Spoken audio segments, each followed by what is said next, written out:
Chào các bạn, rất vui được gặp lại các bạn. Hôm nay mình chia sẻ với các bạn là hai cái chiếc máy rửa mặt của Xiaomi các bạn. Hai chiếc máy rửa mặt rất đẹp nhưng mà giá nó thì gấp đôi nhau. Bởi vậy hôm nay mình có cái clip này chia sẻ với các bạn xem là các bạn sẽ chọn chiếc máy rửa mặt nào. Những chiếc máy rửa mặt này rất là đẹp các bạn, màu sắc thì rất là bắt mắt.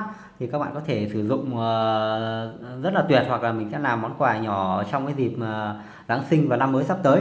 Rồi bây giờ mình sẽ mở hộp cái chiếc này trước các bạn nhé.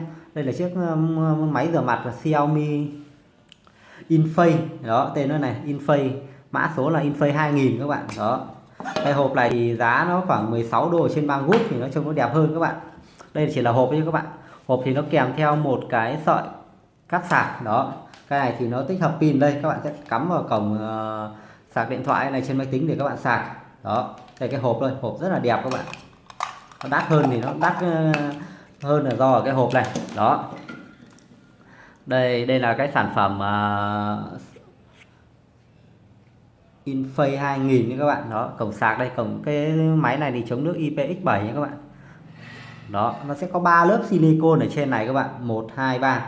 Đó, từng cái lớp một thì nó sẽ cái độ dày khác nhau. Cái độ mềm mịn thì nó cũng tương đối như nhau các bạn. Cái này là lớp sạch bình thường, sạch sâu ấy, nó chia làm 3 lớp. Đó, để bật thì cái này nó có nút một, chỉ có duy nhất nút bật trên đây thôi, các bạn giữ chặt. Đó, các bạn giữ chặt thì máy nó sẽ bật một lớp, các bạn thấy nó rung này, đó rất mạnh luôn. Này lớp 2 này các bạn.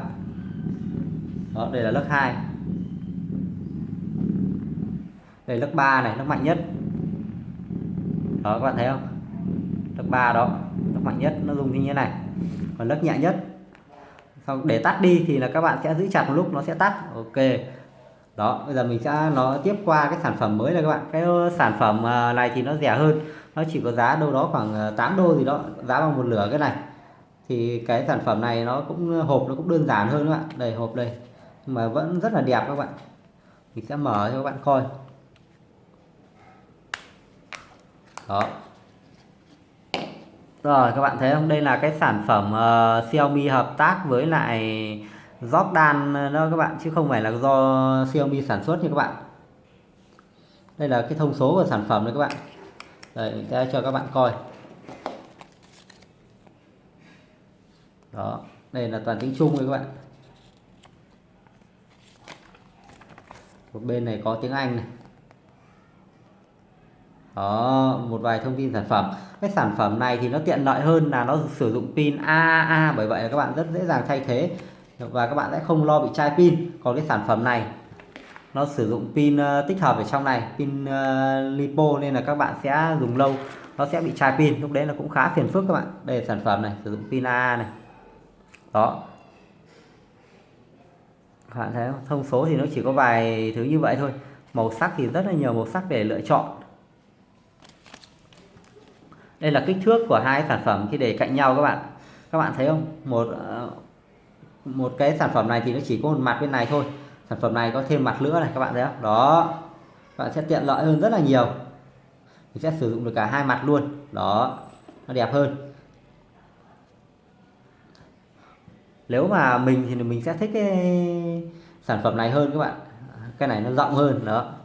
Mặc dù cái này nó rất là cứng, bên này thì nó mềm hơn này. Đó, bây giờ mình lắp pin vào mình thử cho các bạn coi nha.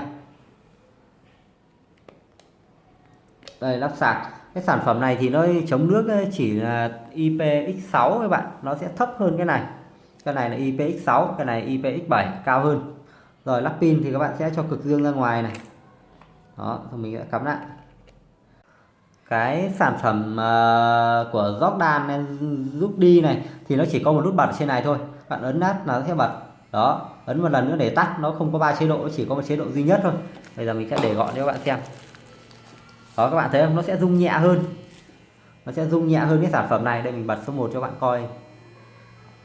Đó, các bạn thấy không? Cái sản phẩm của sản phẩm này nó sẽ rung mạnh hơn. Đó, cùng một lớp này thì cái sản phẩm này rung nhẹ hơn. Đó.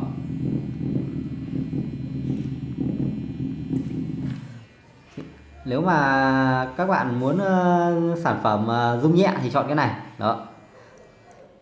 Nút bấm thì nó cũng rất là dễ bấm các bạn, nó kêu nó lẩy hơn này, các bạn nghe tiếng này. Đó, các bạn nghe tiếng nút bấm không? Ok, Cái cổng sạc này cũng làm rất là đẹp nha các bạn. Đây này, mình mở cho các bạn coi, làm rất là cẩn thận luôn. Đó, đây là cái gioăng chống nước các bạn. Bạn thấy không? Cái gioăng đó. Với cái sản phẩm của Jordi này thì các bạn lắp con này sẽ để ý này. Đó, nó có hai cái vệt này, các bạn phải lắp đúng nhá thì nó mới chống được nước nha các bạn. Các bạn đặt xuống như thế này rồi các bạn mới xoay vào được. Đó. Xoay ra, xoay vô. Chứ nếu mà các bạn không đặt đúng thì các bạn xoay nó sẽ không được nha các bạn.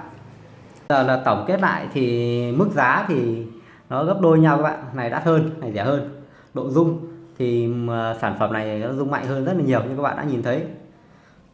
Cái phần cái diện tích để sử dụng đó, thì cái sản phẩm này MS2000 thì nó sẽ ít hơn. Bạn thấy nó chỉ bằng một mặt bên này thôi. Mặt bên này thì cái sản phẩm của Jordi thì nó nhiều hơn.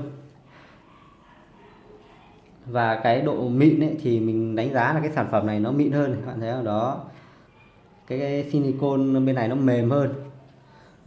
Bên này thì cái phần mềm nó hơi ít các bạn. Đó, cái chỗ này nó hơi ít và cảm giác nó sẽ không được sâu như cái bên này, các bạn thấy không? Bên này nó sâu hơn này. Đó, cái bên này nó hơi lông. Link mã giảm giá nếu có thì mình sẽ để bên dưới clip để các bạn có thể lựa chọn. Còn đâu nó phụ thuộc vào túi tiền và cái sở thích của các bạn. Rồi, cảm ơn các bạn đã xem clip. Hẹn gặp lại các bạn ở trong các clip tiếp theo. Chúc các bạn chọn được cái sản phẩm nó phù hợp với nhu cầu sử dụng của mình.